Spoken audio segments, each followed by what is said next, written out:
could be many, many planets.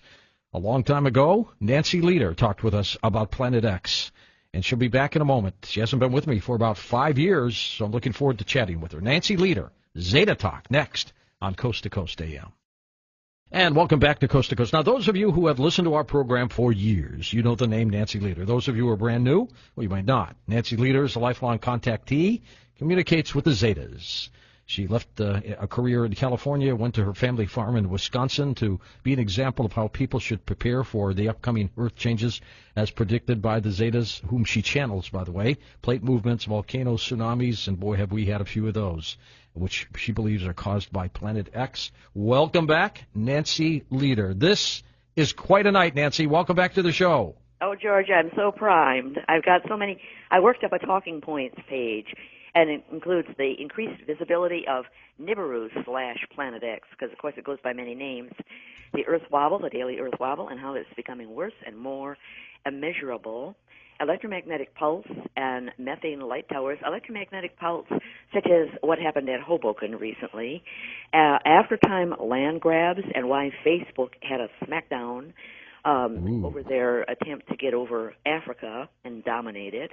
The multi-pronged approach to admitting that Nibiru is in our inner solar system, and conscious contact is on the increase. And we've got that link for you that you sent us. It's already set up at coasttocoastam.com. Yes, it is. I highly recommend, because I've got all these photos and images. Right. Where do you want to start? Well, first of all, I want to congratulate you and thank you. And let me tell you why.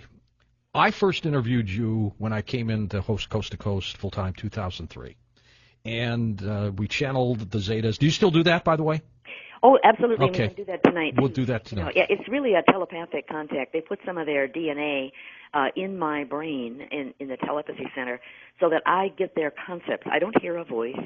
I get their concepts, and I wrap English around it. All right. Well, you were one of the first then, and even a little further back, to talk about Nibiru, this other planet. Of course, Zechariah Sitchin did that, but you were the one who was very specific, and others started following your lead.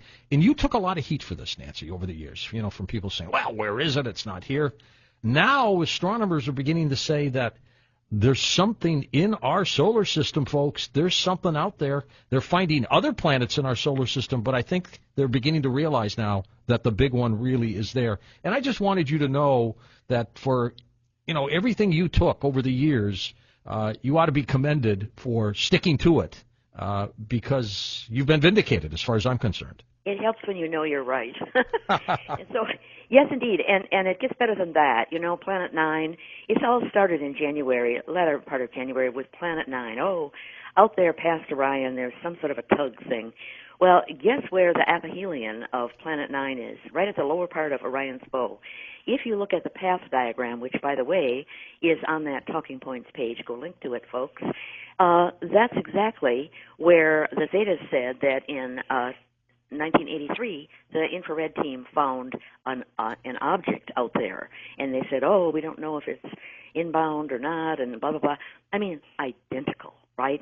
So that's how accurate the Zetas are. They put the path up where people should look, and we did. We had teams going out, 2001, 2, 3, and they found it, on they took the star charts, they did CCD images, they did infrared, they went to observatories, and they tracked it according to the Zeta's coordinates. This was, in 2001 to 2003, and then in the spring of 2003.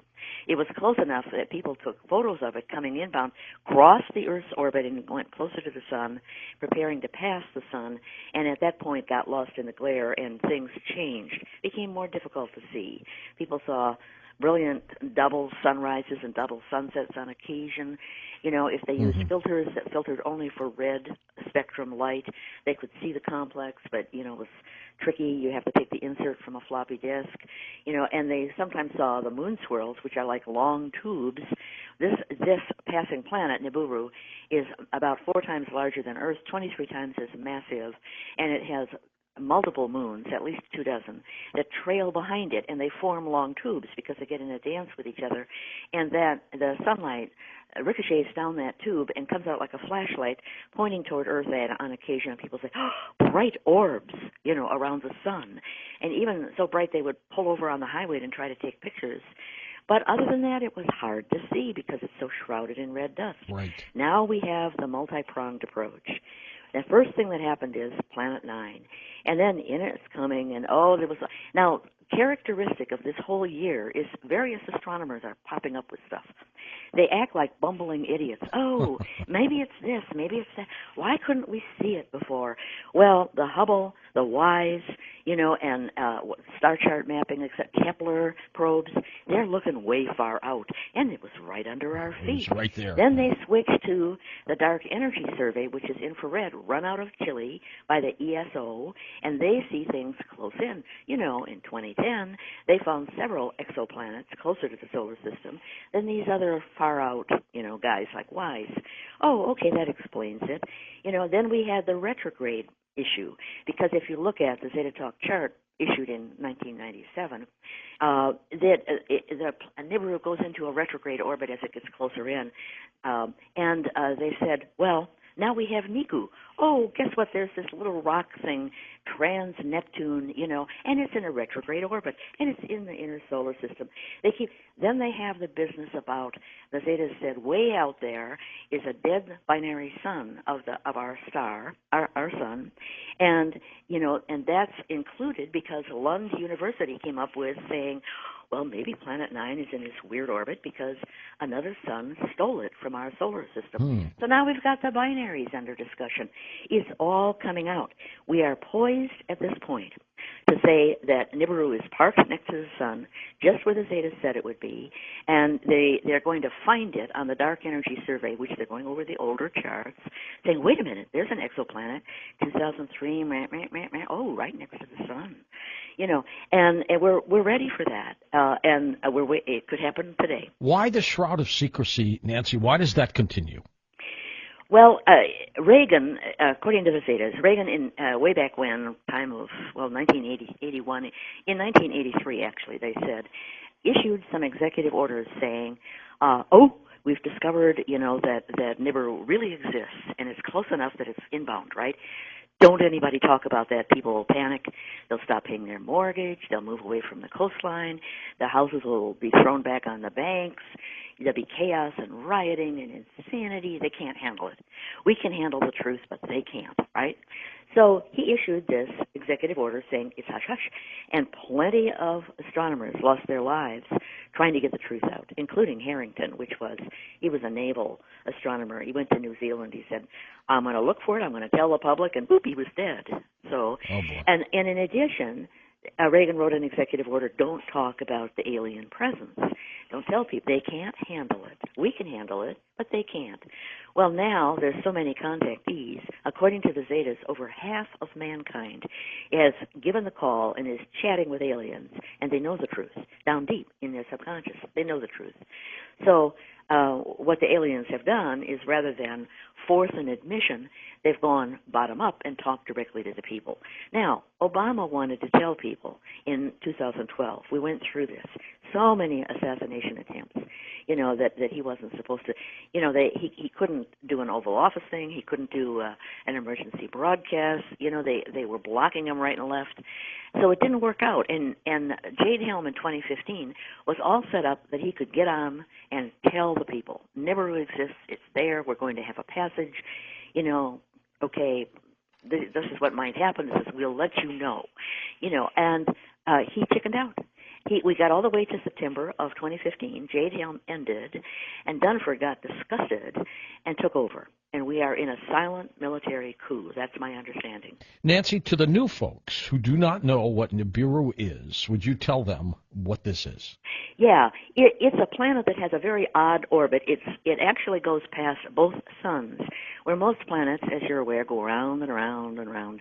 They find a spot and they don't crash into each other. But this one, from coming out of the Big Bang, and when planets and suns and everything were just formulating, for whatever reason, it got into a sling orbit, and it goes like train tracks, the Zetas have described it. Not exactly an oval, but more like train tracks. Chuck, chuck, chuck, chuck, and goes around the dead dark star, and then chuck, chuck, chuck, chuck, comes back around our star, our sun, and back and forth. For us, we get a visit from this guy every 3,600 years on average. The last time was the Jewish Exodus, when and Moses and the staff down to the river, and it turned blood red. Parting the Red Sea and everything else. Yeah. And that was the last one. The flood was 3 back, 10,800 years or so. And it's written in the geology of the Earth that we have this crustal shifts. Hapgood wrote a book about that, and he said it's really that the crust breaks loose from the core, and on this slippery layer just under the floating earth plates, they slide, and that accounts for ice ages, wandering poles, blah blah blah, and it does. So Einstein, who was a buddy with Hapgood, said, "Oh, this is the best explanation I've read." Right? So Nibiru is not exactly a planet and not exactly a brown dwarf. It's a weird hybrid that I'm told by astronomers they have no term to describe. The Zetas call it a smoldering brown dwarf. It's very massive, and it has more water than our planet, less land, more water, and deep open rifts that show light and heat coming out because it's got a burning process going on, but not like a sun, not hot like a sun. So it can be out there in space and have its own heat and light. And also, it's the home planet of the Anunnaki, who were transplants put on that planet because it's habitable. And because it has a greater gravity draw, about 1.6 times greater than Earth, they are about 50% more big. They're 8 foot tall, they're muscular, big boned, and they were considered in the past, when they were here mining for gold, to be gods. The gods of Mount Olympus. Like Genesis would point out. Yeah, like David and Goliath. Goliath was an Anunnaki. The Visigoths of Germany. These were Anunnaki. A lot of history. They had assistance from aliens that would levitate big stones, which is why they could build the Great Pyramids and do all this cities up in the mountains in Peru and heads of Easter Island, and etc. We have a long history with the Anunnaki. They were chased off the earth about 4,000 years ago by the Council of Worlds. And yes, we do have an administrative body in the universe because this is a schoolhouse, Earth is, for very young souls. We're supposed to be able to ponder whether we want to be, generous and caring and practice the golden rule and care about others, or stay selfish like a little baby, a hoard, greedy, demanding. 5% of souls do not evolve. They don't grow up. They stay that way and eventually get hauled off to prison planets. The other 95% grow and become and are allowed to graduate to higher densities or dimensions where they can do things like space travel, and they're more high tech. They have longer lives. They, et cetera, et cetera. So this was a schoolhouse, and the administrative force in our part of the universe, known as the Council of Worlds, the Zetas call it the Council of Worlds, said, all right, the Anunnaki have to go and leave the Earth because they are too intimidating. They treat man like slaves, which we were, mining for gold and ripping hearts out of chests and, whatever horrors. And it's not a balanced environment for mankind to make their spiritual decisions. So they chased the Anunnaki off by having all kinds of accidents. They kept losing their gold. Their ships would encounter big waves and sink, whatever. And they have mined for gold on Mars, Phobos, a moon of Mars, and elsewhere in the solar system. They're presumably sitting out there on Nibiru, closer to the sun than we are, within the orbit of Venus, but they're outbound at the current time. Nancy, the work of Zecharia Sitchin at this point, would you say he was spot on? Not about everything. He took whatever he translated literally, and according to the Zetas, the Anunnaki, who by the way they're not gods. They're not a higher level entity, like most of our visitors are.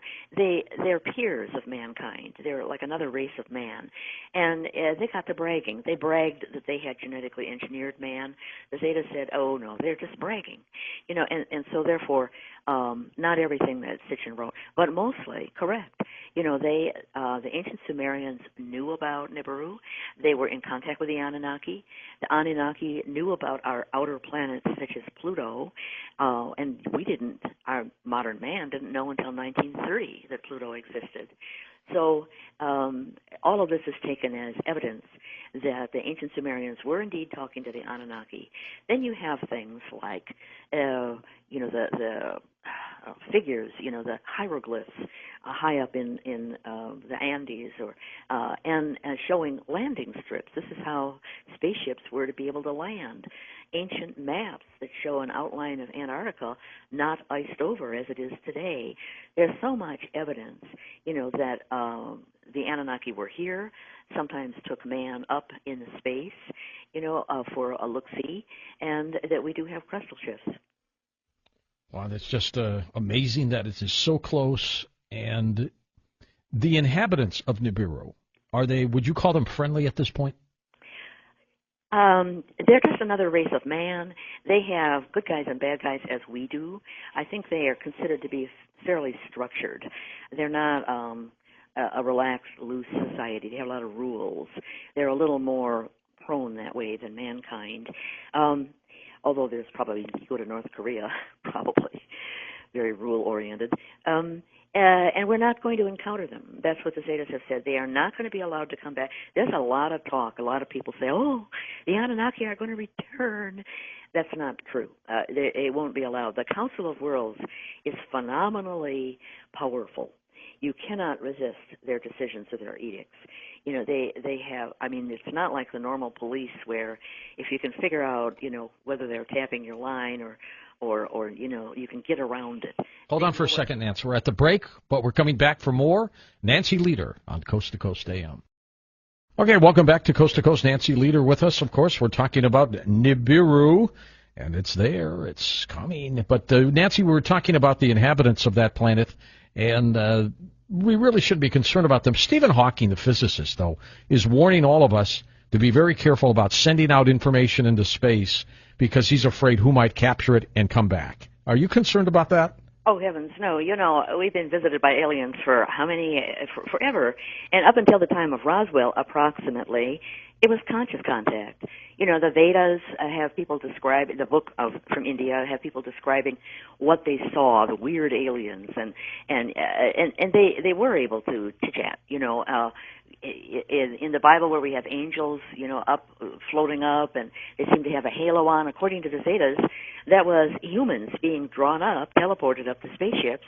And the reason, what's the halo? Well, nobody washed their hair in those days, and when the sun shines off greasy hair, that's what it looked like. So for a long time, we've been, and all this stuff about sending something out in space. Well, they've been capturing that all along, and there are rules about contact. Humans are in control.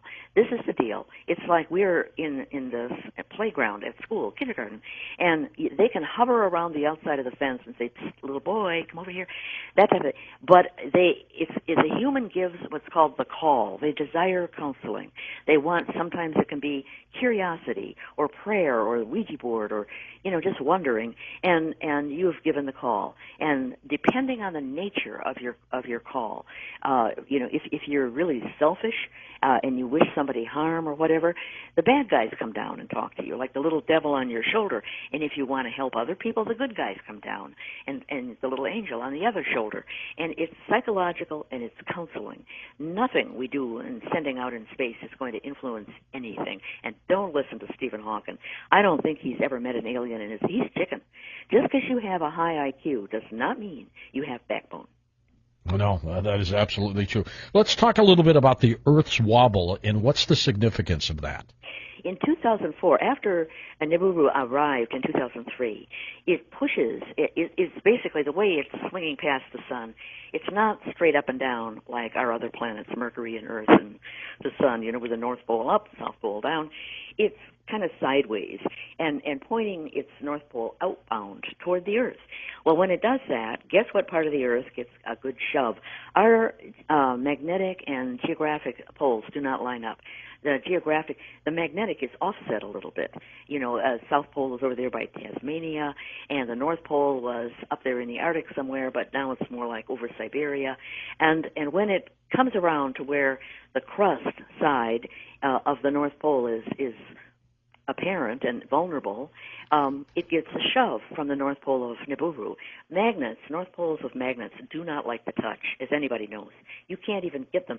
I don't care how strong you are. You try to get them to snap together. They do not. So we get a shove. And then there's a reverberating. It goes kind of around like a figure eight. If you were way up in space and looked down, you would see a figure eight being formed by the North Pole. It swings over to the, this way and then that way, and then it bounces back, and then, whoops, time for another shove. This happens daily. It's called a polar push when Nibiru is noon over the Pacific, etc. This is visible. You can see this. I recently got some email from people saying, guess what? I can see Nibiru in a webcam up in Alaska.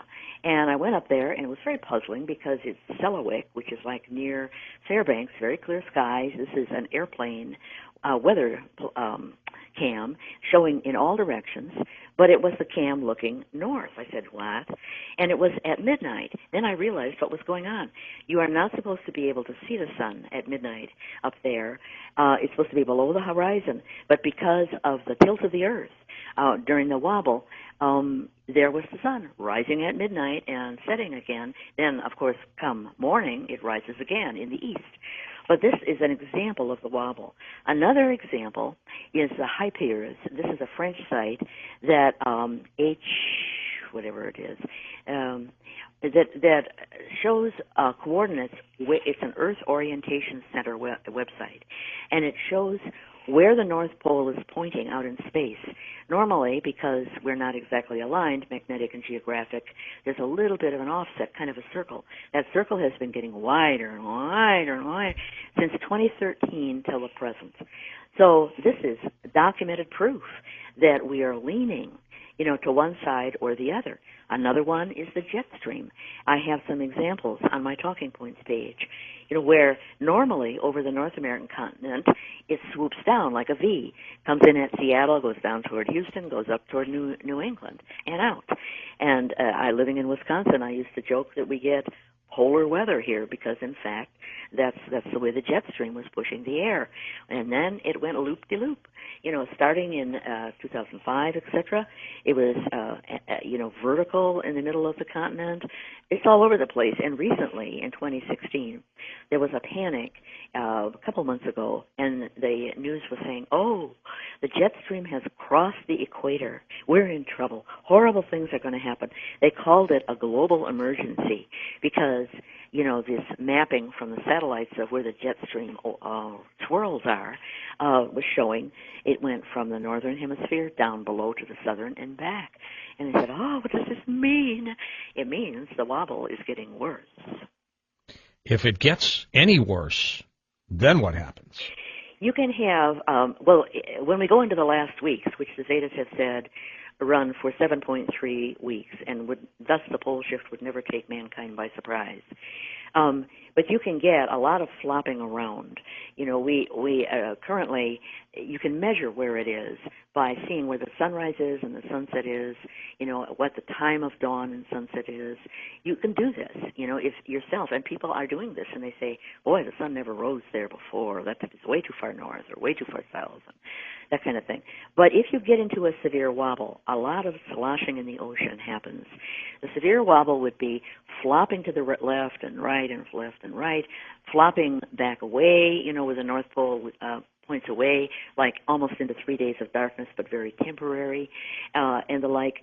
The water doesn't go with the land, and you can get wobble sloshing. Now, during the pole shift, the Zetas have predicted, which is going to be a 90-degree pole crestal shift. In other words, the North Pole will flop over to be where the equator is, and so will the current South Pole, and that far. They predicted 500-foot tides, 600 where there was tidal bore because of high land and the like.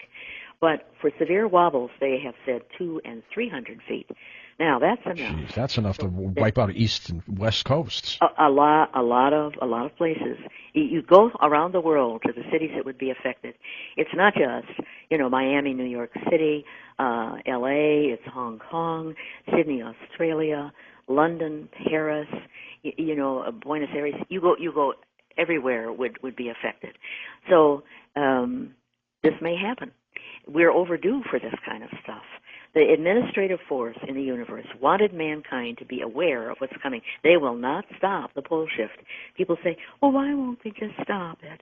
Well, they don't stop starvation, lightning, tornadoes, pedophilia. They don't stop this stuff now. It's this is our schoolhouse. We're supposed to rise to the occasion and help others. And if you don't have challenges, you don't have spiritual growth. If everybody's beautiful and they are disease-free, they have straight teeth, no genetic illness, diseases, and they're rescued all the time, what do you think you're going to have? A bunch of pampered, you don't have spiritual growth. Right. You have to have tribulation so people have opportunity to be heroes, to rise to the occasion or run away. So therefore, they're not going to stop the pole shift. But they have put the brakes on to give Obama a chance to inform the world, because everybody in the world is waiting and saying, well, if we come out and say Nibiru exists, the U.S. is going to say, oh, no. So you have to have Obama say, it's Reagan's executive order, blah, blah. And he didn't get his backbone up last September of 2015. And therefore, now we're into the multi-pronged approach with the dark energy survey and all that. And so we are going to learn about it possibly by the end of this year, I would guess. So in the meantime, the brakes were put on to slow down the plate movement, which were described as the 7 of 10 plate movements: sinking of the sun to plate, tipping left into the Pacific of the South American plate, which has been gradually going on, tipping right of the African plate, which has been gradually going on, and the New Madrid adjustment, which we're really ready for and could happen any time. So the brakes have been lifted a little bit, and we may have a severe wobble depending on what the Council of Worlds decides, and I got to tell you, I'm not in the loop on that. Nancy, you've talked about EMPs, of course. We talk a lot about it on this program, electromagnetic pulse, Yes. From an atomic weapon detonated in the atmosphere, or the sun. Is there a concern with Nibiru and the EMPs? Big time. We've been having EMP bringing down big planes. Air France 447 in 2009 was probably the first of note. MH370 was another. It became, everybody, all the electronics gets walloped. It's a pulse, and it either it's a surge or a brownout. Either one destroys electronics.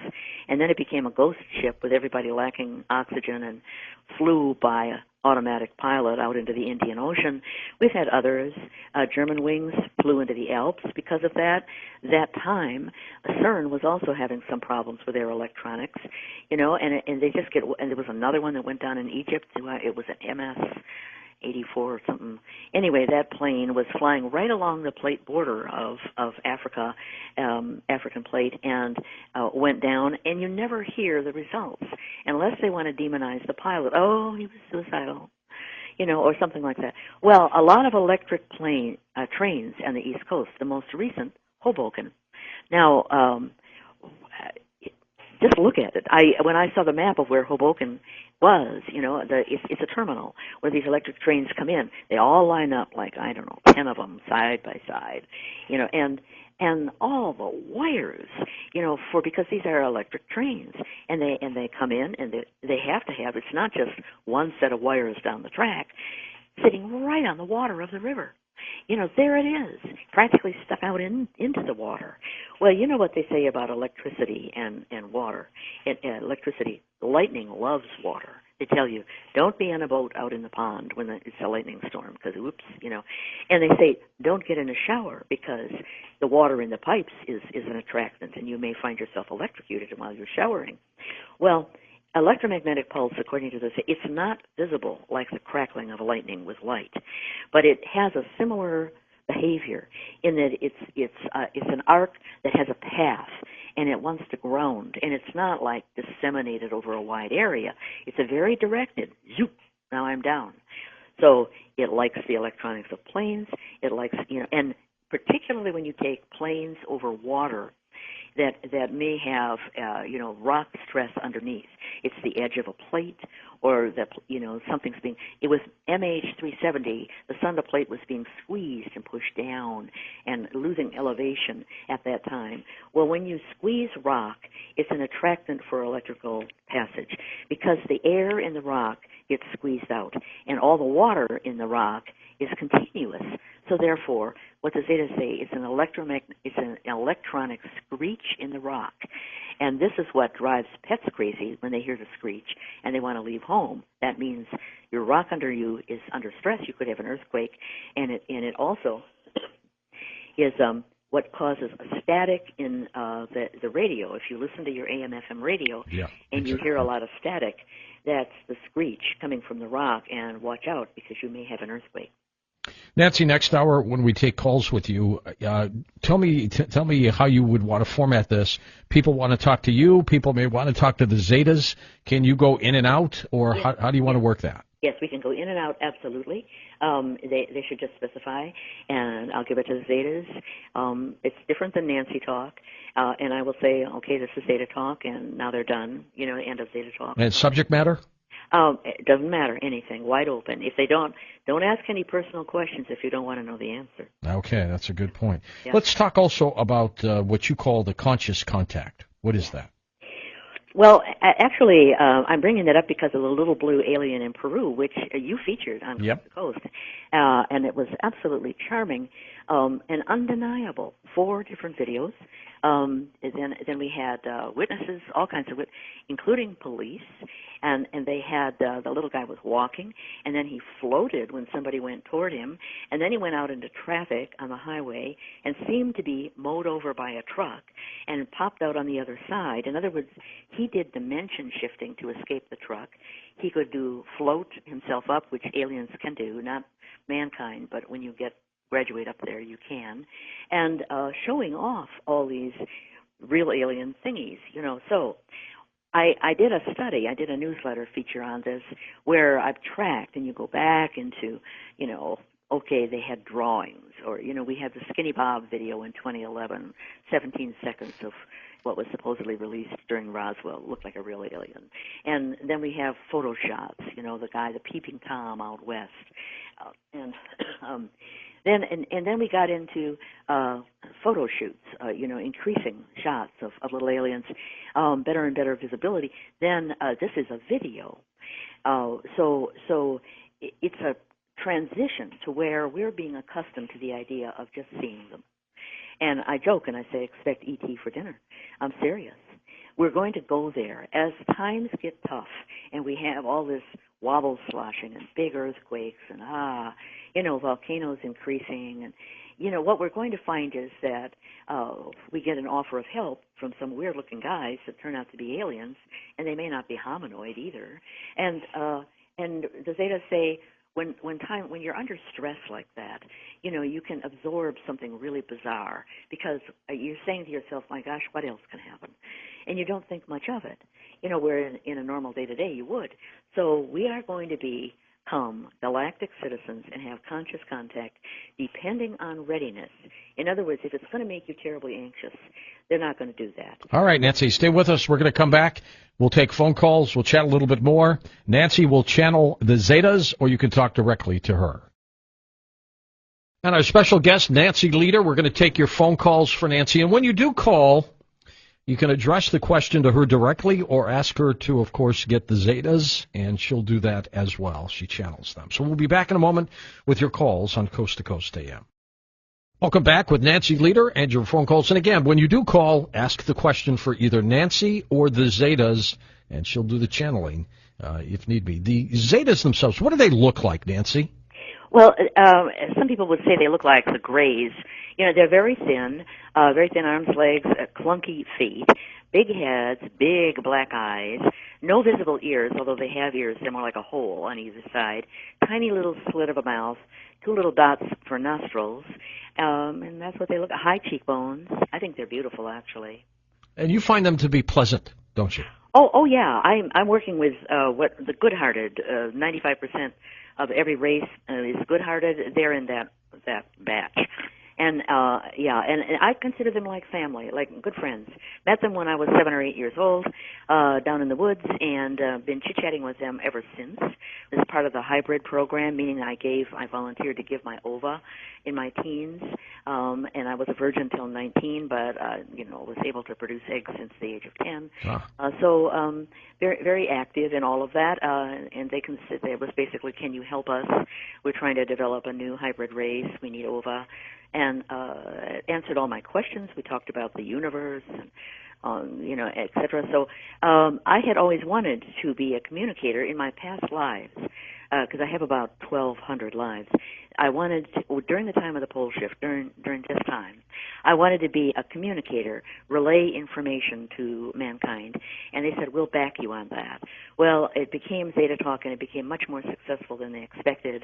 They had to reorient people from other teams, reorient Zetas from other teams to back me up. So here we are with Zeta Talk.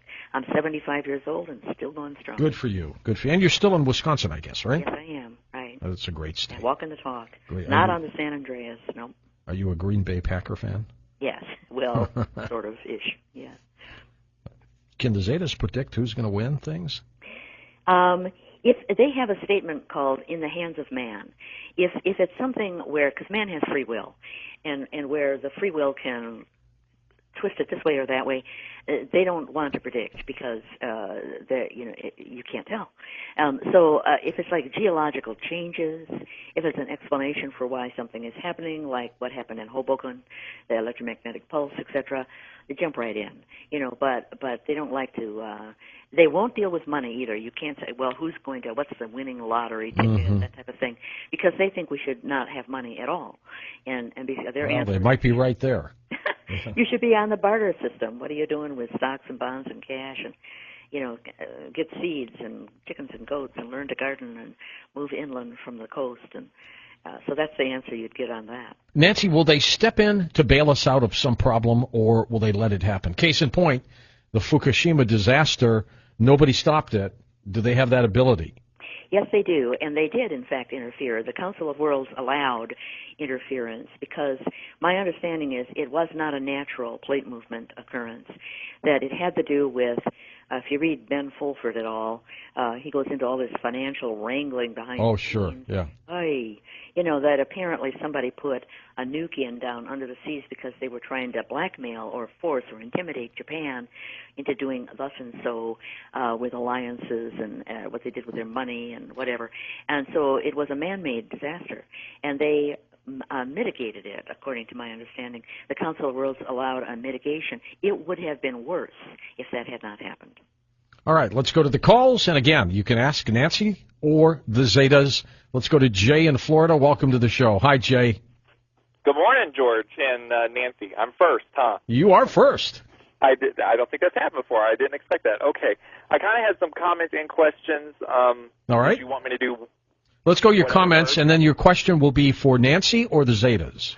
Well, I would prefer Nancy You got only it. because I recently discovered, and that I'm trying to live as righteous as I can, and that we're not supposed to, and in the Bible, to not seek out psychics and mediumship. Okay. So preferably Nancy, and then if she needs to or wants to consult, then that's up to her. All right. Okay. Very good. So she was saying earlier, well, no, that's more of a question. Okay. So if the Anunnaki are the original alien race and are also the fallen angels and the oldest original alien race, how or what is to say that everything that has come from them, with all their interbreeding, whatever, at the time when they mated with the women, as talked about in Enoch, so we have proof of that, and the Nephilim, the Terrors, the hybrids, the demigods, etc., that they are not related to Lucifer, Satan, or the devil and evil. And my understanding is where they're going to do this Project Blue Beam fake rapture, where Sananda will be the white Jesus Christ, Eve, who chose to leave Adam and the Creator and join Lucifer, will betray the Virgin Mary, and there will be 8 to 10 others who are all really aliens or demons portraying this. And I believe your recent guest, who I'm so glad you have him because he was a new discovery for me, Jeffrey Doherty, Yes. he proclaims this, where Jesus is coming to slay you, not save you. and I'm seeing more and more people coming along the lines with this, which people need to know. He's not white. He is either Palestinian or Middle East, Persian, Hebrew, Israelite, black, mixed. And the names I keep seeing the most is Yeshua, or Yeshua, so on. Okay, so going more into the question, she was talking about David and Goliath. I guess she's referring to Goliath, if that was the giant, and I guess that would maybe represent more technically a Nephilim instead of a direct Anunnaki, so it would have been a hybrid or a descendant or offspring. As far as the SOL or Sons of Light or Soulwar.ru, their position of that, are they actually Masons or Freemasons that are the Sons of Light versus the Sons of Darkness? And if there's a timeline and maybe more of a geographical location, especially since I'm only about 45 minutes from outside of St. Augustine with Florida, of the timeline of the pole shifts and the tsunamis. And are those directly related or separate, such as people are having these prophecies of asteroids and such? Okay. There is no timeline for the pole shift, and the reason is, as Jesus said, none shall know the date of my return, and that is because it would be used for harm. That people who knew when the pole shift was going to happen would try to round people up into slave camps or eliminate by poison certain groups that they didn't want around, steps that they wouldn't normally take but that they would feel free to do because who's going to stop them after the pole shift? The police won't be there, etc. You can't dial 911. Okay. Everything that you rattled on about the fallen angels and this and that, none of that jibes with what the Zetas are saying. They're saying that the Anunnaki are another race of man, just like us. They have good guys and bad guys. They lean a little bit more toward, rules and regulations and cruelty than we do. But other than that, they're just like another culture. We have various races of man and cultures here on Earth. So they're not going to be allowed to return. So all of that you have rattled on about does not jibe with Zeta Talk, nor will they do a one-on-one confirmation or rejection, and they decline to do that because people come forward and say, well, what about this? And we would have to say, well, that's not true, and this is partially true, and this is... So they don't do that. They say, unless another source can predict with great accuracy, as Zeta Talk can, they won't address it. In other words, Zeta Talk has predicted when Nibiru would come into the solar system. They've predicted the wobble. They've predicted... Oh, I could go on and on. So unless this other source, has that kind of accuracy prediction, they don't get a comment from the Zetas. So that's my answer. Nancy, with the Zetas and their forthrightness in telling you, do they bring things forward, or do you have to ask? Well, it's supposed to be that I ask, but in other Zeta Talk has been written based on answers of questions posed to them. And somebody counted the pages and said you got 40,000 pages there, but by my count, it's more like 10,000 that are representing Zeta Talk. But that's 20 years, and we're prolific, so we just keep churning it out. So it's technically the answer to the call. Aliens cannot counsel humans unless the human requests. So therefore, someone asking a question is giving the call, and otherwise they can't intrude. In other words, they can't.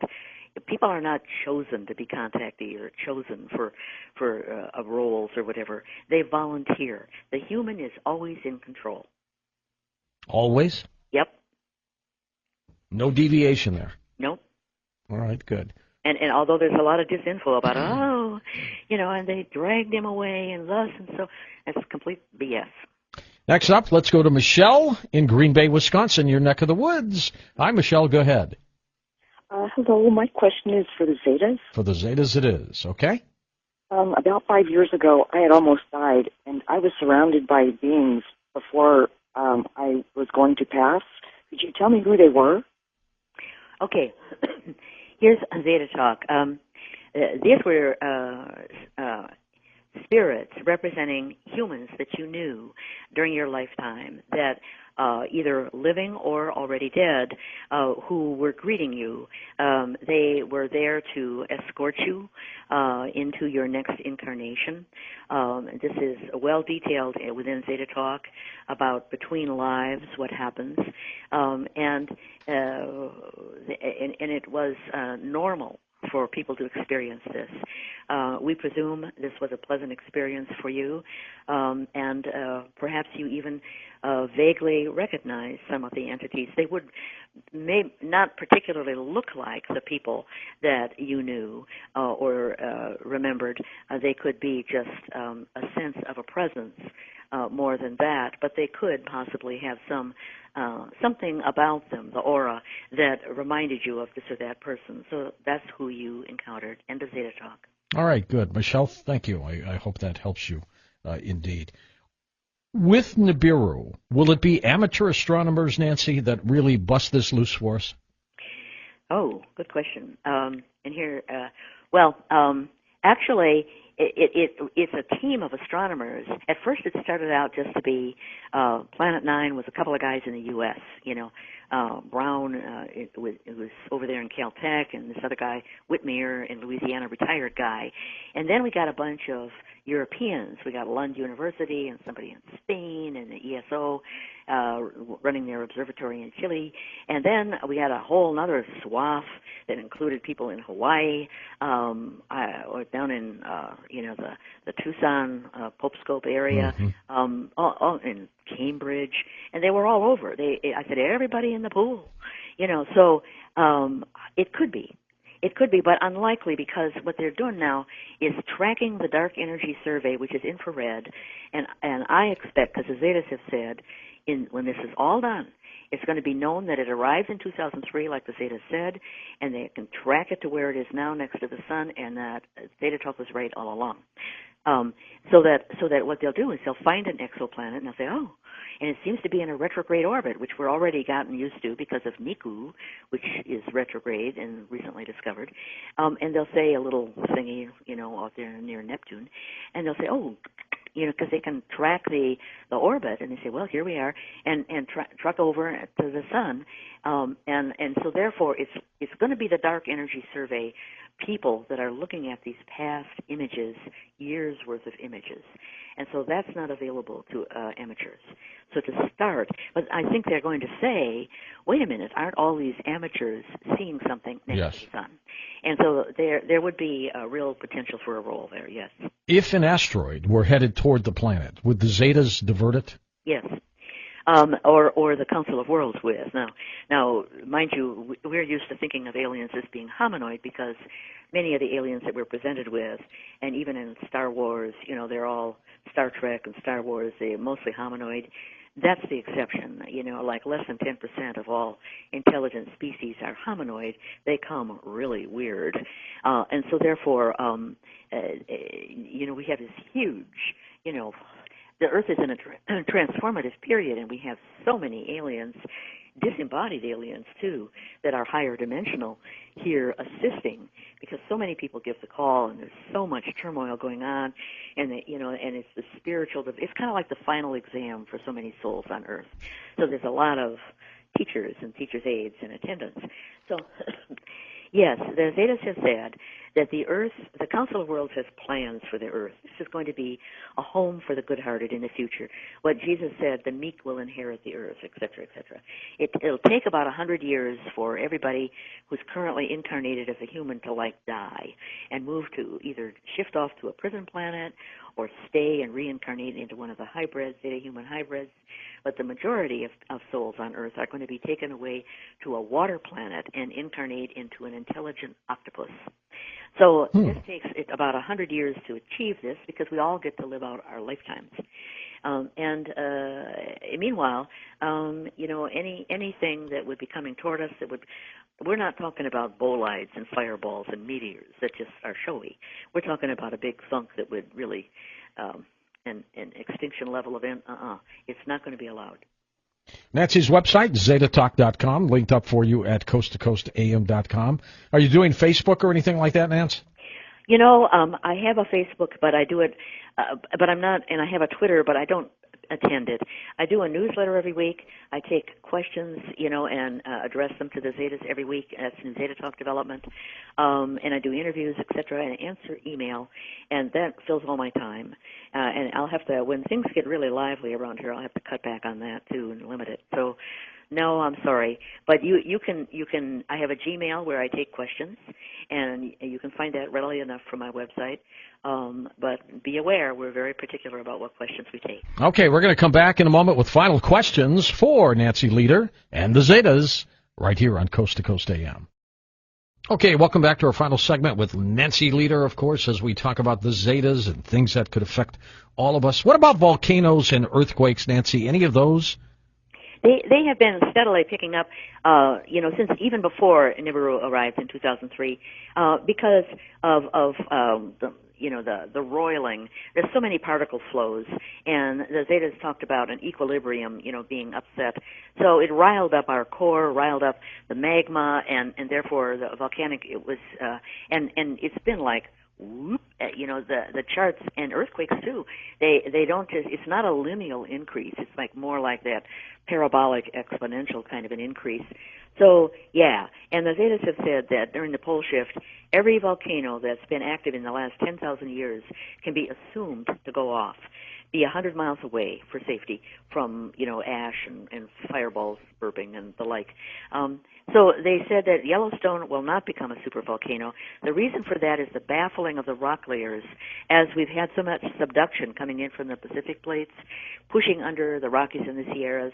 This causes rock layers, so intersecting, and so that any magma coming up has to baffle back and forth and back. It's like the mufflers on your car. It reduces the force, so it will just be a normal volcano. Yellowstone will. Okay, let's go back to the phones. Final segment. If you want to talk to the Zetas, just tell us. We go to Wayne in Chicago on Coast to Coast. Hey, Wayne, go ahead. Hey, George, thank you for a great show again. You are very welcome. It's absolutely fascinating. She sure I is. want to talk to her, not the Zetas. Okay. Quick questions. How exactly did they put their DNA in her? And can she explain this silent military coup? And the last question is, she says that 95% of the people are going to be taken away to a planet to eventually become like octopus-like. But that contradicts what Christianity says about we will be judged, each human being, and those judged to be good will stay with the Lord and his angels forever. Mm-hmm. So, and we won't be octopuses. So can she kind of explain that? Sure. Yeah, absolutely. Well, it takes more than one lifetime to, and judging goes on through tens of thousands of lifetimes, where generally speaking, it takes about 1,000 lifetimes to come to the decision: do you want to be good-hearted, or do you want to remain selfish and controlling and greedy or whatever? So it's only 5% that get hauled off the prison planets. Our Earth at the current time is about 30%. Mature, graduated to good-hearted, and maybe 5% mature, graduated to staying mean and controlling, and they go off to prison planet. So that leaves what are we talking about? 65% or so that are still trying to sort it all out. They're not ready to graduate. They go to become octopuses, yes, it would contradict the Bible, not surprising, and the Quran and Buddha and anybody else, but it's this is Zeta Talk, and they're telling it straight, and take it or leave it. So there was another part of the question. He's talking about DNA and then a silent military coup. Yeah. The silent military coup. There was a lot of chatter about the chief of staff, the top guy on the Defense Department, had taken over last December, January, and people were saying credible sources. Now we're talking about, backroom rumors and murmuring, and nothing that hit the press, But it was about the time that Obama went off tangoing in Argentina, and when there was all kinds of stuff going on that it seemed inappropriate. He went dancing, and then there was talk about now Paul Ryan was really in charge. Well, he's a Speaker of the House. The succession goes from the President to the Vice President, Speaker of the House, and I'm not sure where after that. But somebody mentioned to me that when Dunford did this and said, we're taking over, he got a resignation letter from Obama and Biden, which he's holding, and will use if he has to, so that technically, if they've resigned or could resign, then Paul Ryan would be running the government. But and the decision was, this is according to the Zetas, not to make this public. And why? Because of the chaos. You can imagine, if we're under martial law, it's totally different than civil law. Our court systems would be thrown into confusion and chaos. Lawyers would challenge every judge and say, well, throw it all out. We can't proceed because we're under martial law, which should be court-martial only, and it would go on like that. There would be so much. So everybody agreed, my understanding, not to announce it publicly, but just to function that way. So Dunford is running things, and Obama is a figurehead, as is Biden. That's my understanding. I have no solid proof. I just know that there was a lot of rumors, and the Zetas confirmed all that. Now, the other one was, how did they get the DNA into my head? They teleported it. Now, if you watch the Little Blue Alien videos, which are linked to from the Coast to Coast website, you can see that this little guy is out on the highway, and his truck comes right where he was, and you say, well, he's mush underneath the truck, and the truck goes by, and there he is, on the other side of the truck, not having been mowed down. He went into a different dimension. So they did that. They basically held my head in a clamp and pointed, and just teleported that little bit of DNA of theirs into a portion of my head. As I recall that, they asked me lots of questions. Do you feel nauseous? Do you have a headache? Can you, all this stuff. Do you feel like throwing up? And to make sure that they hadn't, that they got it in the right place, not in the wrong place. And after that, because I was still not aware of my contactee status, I was aware that I was more telepathic with humans. I would know who was calling before the phone would ring, and I would play games. I would say to total strangers at bus stops, think of something, and don't tell me what you're thinking of, and let me try to guess. And it would take me about a minute, and I was at least 50% accurate, and I would play in games like that. So I had no idea why, but later, when I was doing recall and became aware of my contactee status, the whole story of this thing with the DNA came out, and then I understood. Let us go next on our wild card line to Charles in Los Angeles. Charles, you're up. Go ahead. Thank you. Good morning. Good morning to you. This is for Zeta, and I'll be quick. Okay. Yes. Many have said that the Sasquatch have the capability of going in and out of our dimension. Number one, is that true? If so, could you tell us what civilization they actually stem from? And do you think the spiritual changes are happening pretty quick? Okay, here's the Zetas. Bigfoot is not interdimensional. Bigfoot is more an early version of mankind. When we genetically engineered, when mankind was genetically engineered from the ape, etc., then this is one of the stages. So it's semi-human, you might say. It is incarnated by souls that are transplants from another world that wanted a time, an R&R, you might call it, a rest and relaxation, a time to contemplate and get closer to nature. They had run amok, and they wanted, a long vacation where they could be primitive and close to nature.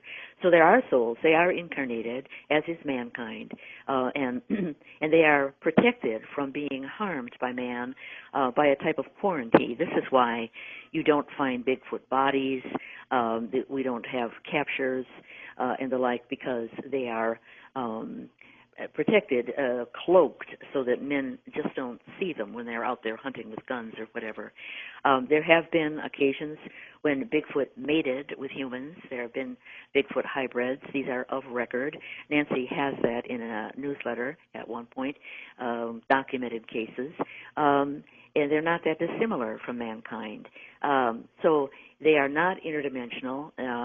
They graduate in their own time frame, where mankind is graduating over the next 100 years to either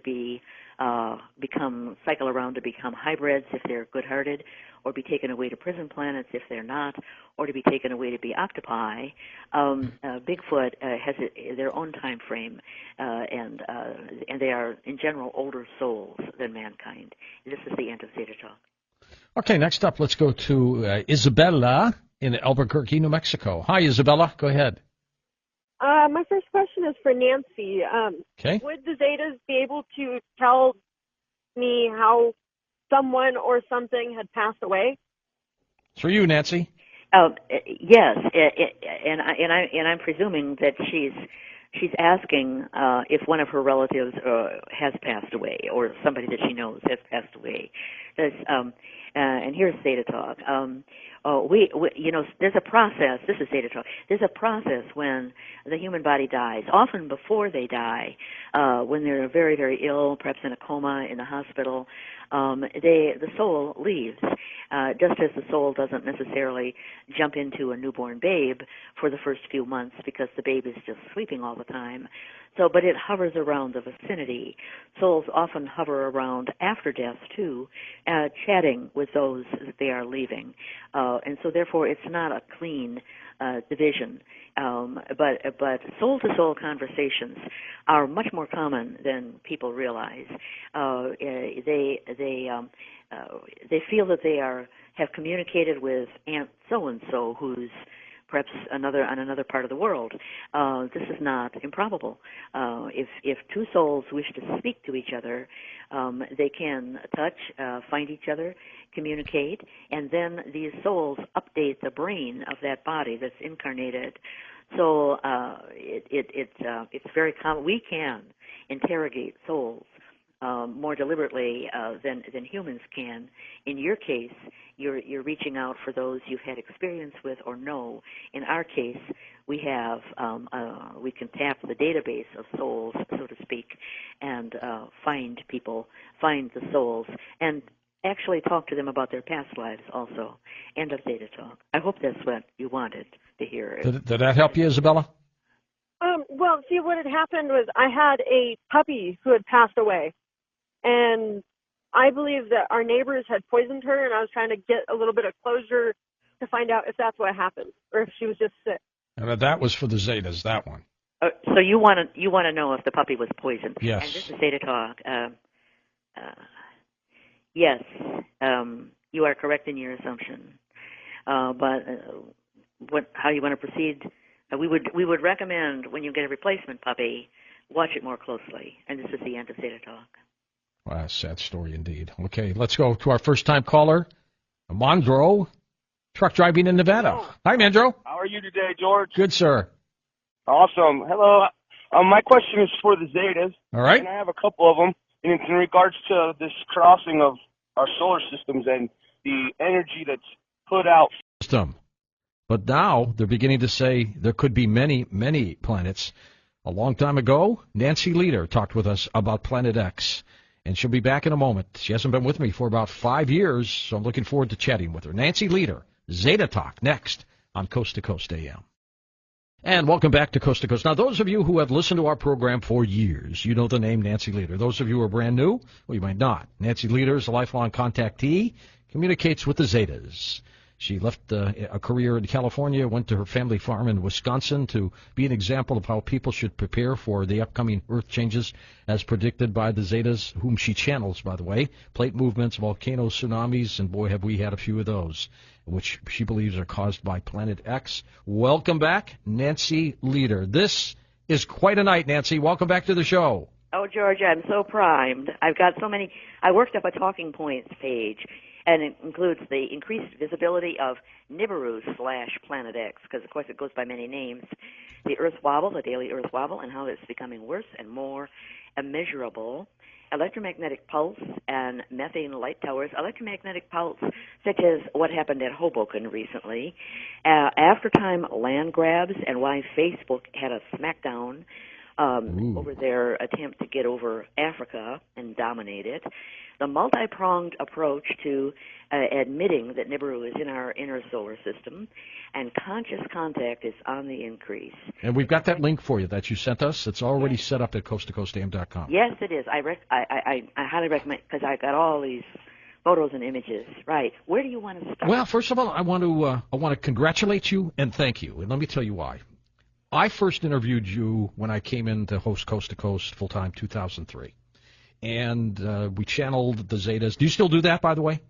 Oh, absolutely. Okay. We can do that tonight. We'll do that tonight. Yeah, it's really a telepathic contact. They put some of their DNA in my brain, in the telepathy center, so that I get their concepts. I don't hear a voice.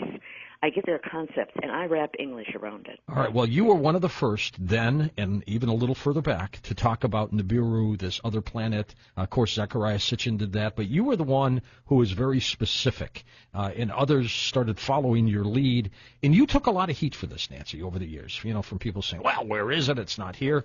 Now, astronomers are beginning to say that there's something in our solar system, folks. There's something out there. They're finding other planets in our solar system, but I think they're beginning to realize now that the big one really is there. And I just wanted you to know that for, everything you took over the years, you ought to be commended for sticking to it, because you've been vindicated as far as I'm concerned. It helps when you know you're right.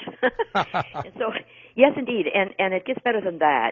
Planet 9, it's all started in January, latter part of January, with Planet 9. Oh, out there past Orion, there's some sort of a tug thing.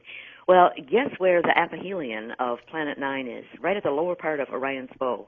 If you look at the path diagram, which, by the way, is on that Talking Points page, go link to it, folks, that's exactly where the Zetas said that in 1983, the infrared team found an object out there, and they said, oh, we don't know if it's inbound or not, and blah, blah, blah. I mean, identical, right? So that's how accurate the Zetas are. They put the path up where people should look, and we did. We had teams going out, 2001, 2, 3, and they found it, on the, they took the star charts, they did CCD images, they did infrared, they went to observatories, and they tracked it according to the Zeta's coordinates. This was, in 2001 to 2003, and then in the spring of 2003.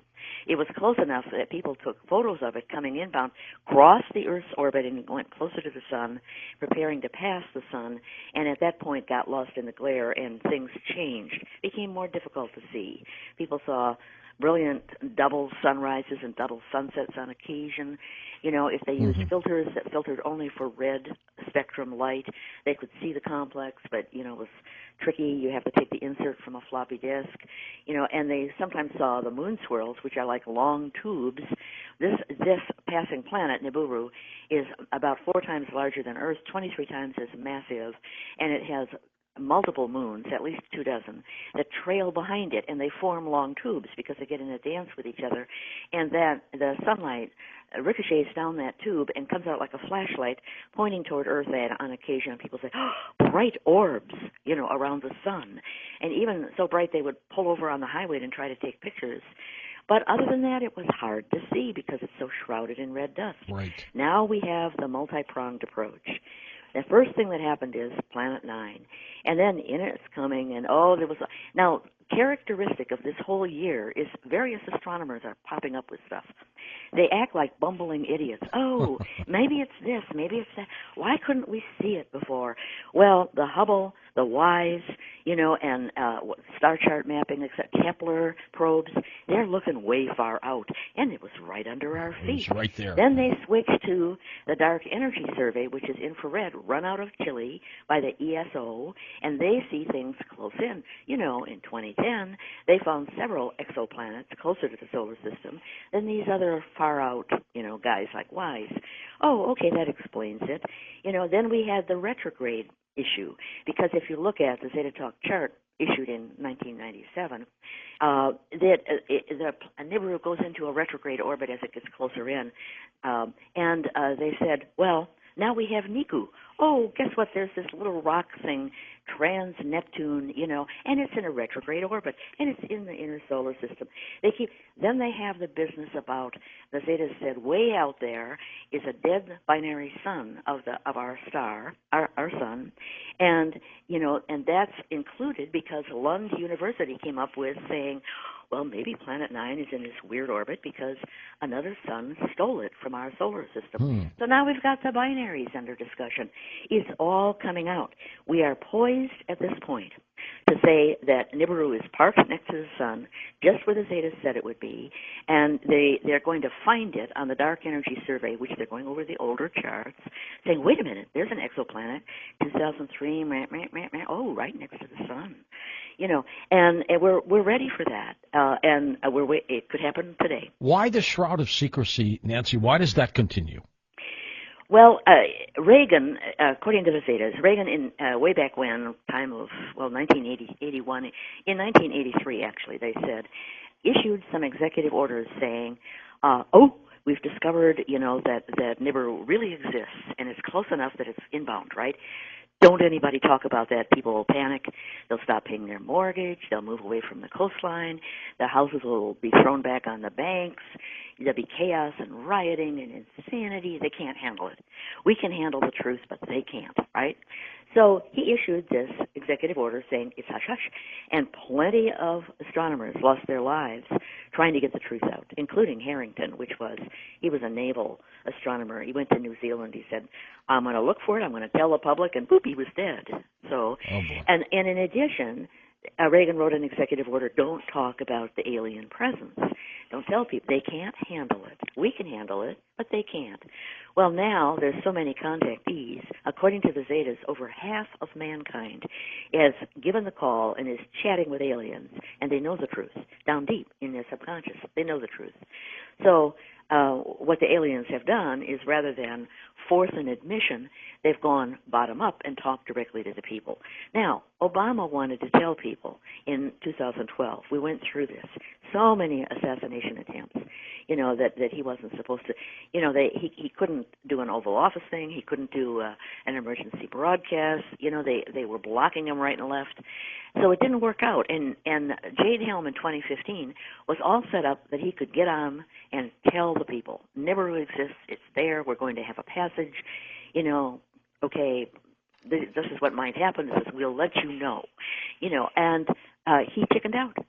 We got all the way to September of 2015. Jade Helm ended, and Dunford got disgusted and took over. And we are in a silent military coup. That's my understanding. Nancy, to the new folks who do not know what Nibiru is, would you tell them what this is?